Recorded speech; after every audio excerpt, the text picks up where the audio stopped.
Tsvagai Mabasa, Jusa. Get ready, Makwikwi. No banging, you're Gina the dancer. You're my son. You're ready. You're fat. Get. But I am much batikam. Bam dekin. Goma zeza kupisam. Damn chicken. Patani and akumanya na yo tipping. Christmas. Get ready. Makwikwi tapping. I'm good. Adishana yes. Good tenderera se mal. Tinyuma cha. Bless kona cha. Everybody. Ma oko kwa. Simtaze yapinda 2016. Vanu vari kuspa. Kwa. Bless kona cha. Kambo pemberera kore richango sharwa. Na profeta makomborero akasara.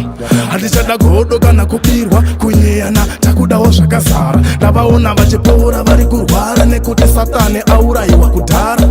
Usina sendi nyatso kufara. Nekuti gore rino nderako zvichafaya. Tapinda mukore Adichada yes. Kutenderera semalti nyuma cha. Bless kona cha. Everybody maoko kwa. Simtaze yapinda 2016. Vanu vari kuspa kwa. Bless kona cha. Mari avawanira nyasha. Uyai mupinde mabasa. Kosi ndini boswe magweta ndinokukoka mupinde mabasa. Get asikunodiwa vakapasa. Vanogona kujambisa pasapasa. Get fanike seni mdara ndinomanyisa rimi kupura ndimi dzisabata.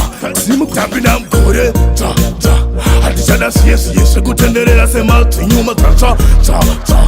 Bless kona cha. Everybody maoko kwa. Simtaze yapinda 2016. Vanu vari kuspa kwa. Bless kona cha. Kambo pemberera kore richango sharwa. Na profeta makomborero akasara. Adichada godoka na kupirwa. Kunyeyana takudawo shakasara. Navaona vachipora vari kurwara. Nekuti satane auraiwa kudhara. Usina sendi nyatso kufara. Nekuti gore rino nderako zvichafaya.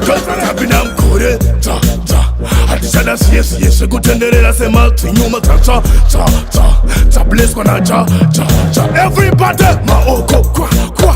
Simtaze yapinda 2016. Vanu vari kuspa kwa. Bless kona cha. Mari avawanira nyasha. Uyai mupinde mabasa. Kosi ndini boswe magweta ndinokukoka mupinde mabasa. Get asikunodiwa vakapasa. Vanogona kujambisa pasapasa. Get fanike seni mdara ndinomanyisa rimi kupura ndimi dzisabata.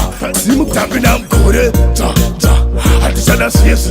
Kutenderera semalti nyuma cha. Bless kona cha.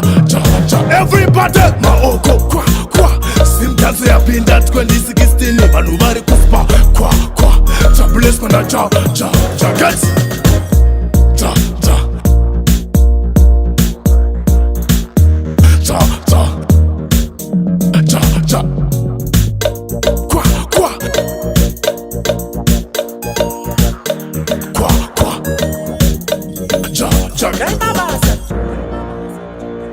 Levels production. Jusa rhythm.